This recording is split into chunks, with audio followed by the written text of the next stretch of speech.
Salut, je voudrais répondre à des personnes qui me parlent en privé et qui me disent des choses qui font que ça me fait réagir. Et, et je vois aussi des actus qui me font réagir aussi. Euh, je pense que dans notre parcours sentimental, dans notre parcours sensuel, euh, dans les deux cas, ça peut se joindre, mais aussi ça peut être très séparé. Pour moi, le parcours sensuel, c'est-à-dire égotique, est là pour se rassurer et se dire on plaît. Et, euh, et donc là, il y avait des échanges avec plusieurs personnes. Et une fois qu'on sait qu'on est capable de plaire à l'autre, aux autres, d'une façon très sensuelle, je dirais même animale et sans véritablement de connotation négative, hein, absolument pas. Ça fait partie de la vie, on est né comme ça.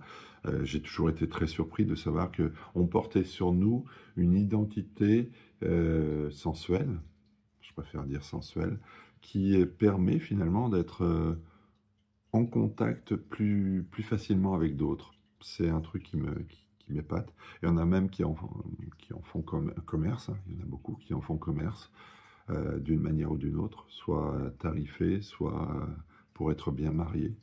Euh, et, mais ce n'est pas le propos. Le propos est vraiment de dire que nous sommes dans une période de séparation où on essaye de démythifier ce qui est un mythe. Et un mythe vivant.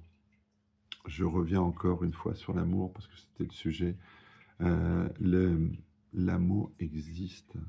Vous le vivez avec un enfant, un animal, avec sûrement un homme ou une femme ou vos parents, etc., etc. L'amour existe et il existe avec des partenaires qui peuvent être des partenaires de vie.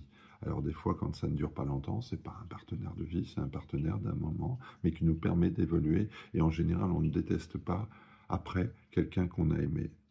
Moi, je ne le conçois absolument pas. Mais la sensualité, vouloir se prouver qu'on peut plaire à la jante féminine, en ce qui me concerne, euh, c'est important.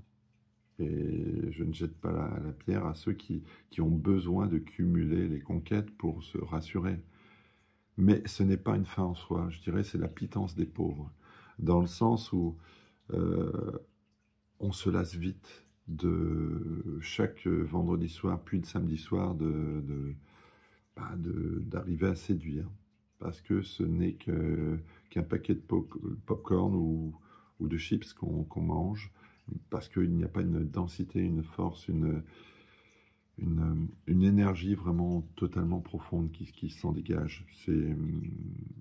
C'est sympa, c'est super agréable, mais c'est aussi agréable que du popcorn, qu'un bonbon ou qu'un paquet de chips, quoi. Ça n'a pas la densité de- d'un désir profond, d'un amour profond, de quelque chose qui est nourrissant, d'une identité profonde, d'une incarnation finalement de quelque chose que l'on crée vraiment, et non d'une consommation toute simple. C'est ce que je voulais dire, parce que la sexualité, je vais utiliser ce terme, même si j'ai jamais aimé ce terme, parce que pour moi c'est très clinique, et tout ce qui est clinique ou très pragmatique, très limité, euh, est toujours limité. C'est toujours très limité et on n'arrive jamais à arriver au fond des choses quand on est très limité et qu'on se limite très énormément. Euh, mais c'est très clinique. On a besoin de nourrir son ego, ok, on le nourrit, mais l'ego, il a toujours besoin d'être rassuré parce qu'il est toujours dans la peur. Et l'amour, par contre, quand on arrive à nourrir cet amour, et parce qu'on l'a trouvé, parce qu'on a trouvé une notion d'équilibre, c'est quand même rien, ça a quand même rien à voir. Et si je dois faire une analogie avec plusieurs choses que je connais, la musique, le cinéma ou même le tennis, ben, j'utiliserai le tennis parce que c'est plus simple et plus précis. C'est la différence entre un mec comme un Zverev, un Rublev, un Sinner, qui maîtrisent parfaitement la technique, qui ont un physique très fort, une robotique de la pensée. Moi, j'estime qu'ils n'ont aucune âme. C'est mon avis, hein. Ça n'engage que moi. Mais ils vont être terriblement performants dans quelque chose qui n'est pas habité. Et je m'avance en disant que ça ne laissera aucune trace. Il y aura des chiffres, oui, parce qu'ils sont des machines, mais il n'y aura pas d'âme, comme a pu laisser un Federer, comme laissera un Djokovic, et d'une autre manière, même si je déteste son jeu, un Nadal. Voilà. Mais le parcours de l'homme est intéressant. Voilà. Et parce qu'il y a une âme, parce qu'il y a une personnalité, et quand on aime quelqu'un, il y a une personnalité, il y a une identité. C'est pas simplement de la technique, de la technique. Et je pense que l'ultrasexualisation de tout, ou le fait de consommer radicalement pour épancher ce manque d'amour, c'est remplir une coquille vide qui sera jamais remplie parce qu'elle est percée. Et Dieu sait que, je vais parler de moi, quand j'aime, j'ai été souvent avec des personnes qui aimaient aussi, et que la sensualité était aussi un des centres d'action entre nous, parce que ça va de soi. C'est un tel mélange d'énergie, c'était une telle explosion d'énergie entre deux personnes qui s'aiment, deux êtres qui s'aiment, qu'il n'y a pas photo. Ça fait partie intégrante de ce partage, de cet échange. On ne peut pas enlever cette tendresse qui doit être tout le temps. On doit avoir envie de toucher l'autre, même effleurer l'autre. On doit avoir envie de le prendre dans son intégralité, de l'investir, de lui montrer son amour, aussi bien intellectuellement, aussi culturellement, dans la fantaisie la plus absurde, c'est le mot qui me vient, la plus absolue aussi, mais c'est autre chose. On lui offre tout notre amour du plus intérieur, du plus amique, je ne sais pas comment on dit, en gros, qui vient de l'âme,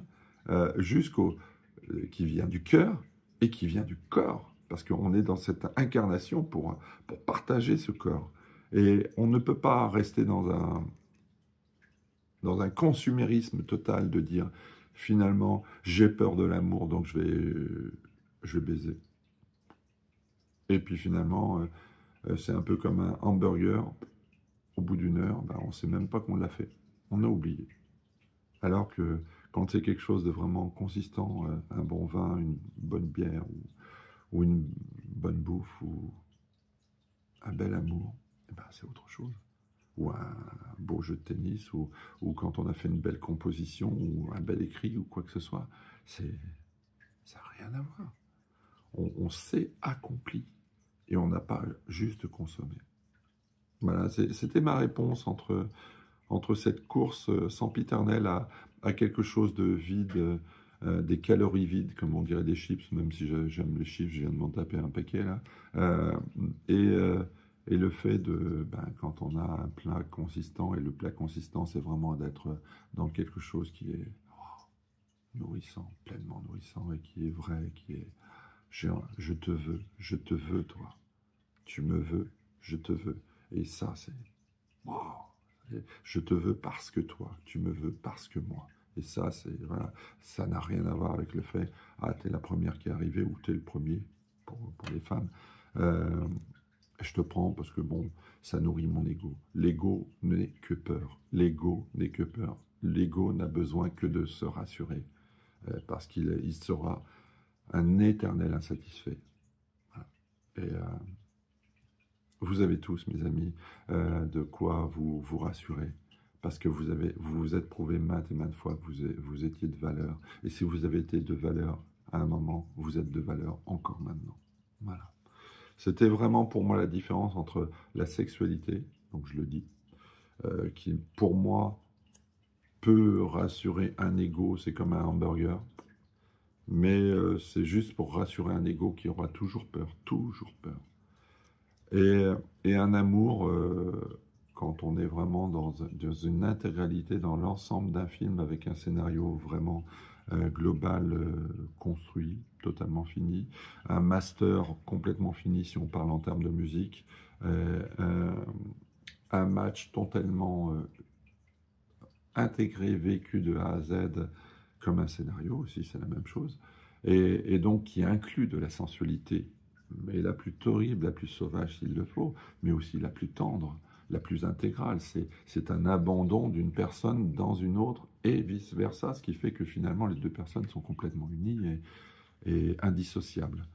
Et, et, quand, et ça, ça n'a aucune commune mesure avec du consumérisme que l'on nous impose maintenant. On ultra-sexualise tout, et finalement les gens se séparent de plus en plus, c'est-à-dire, quand je dis se séparent de plus en plus, c'est ne se rencontrent même pas, et ont envie de l'autre, désirent l'autre comme un produit et non plus comme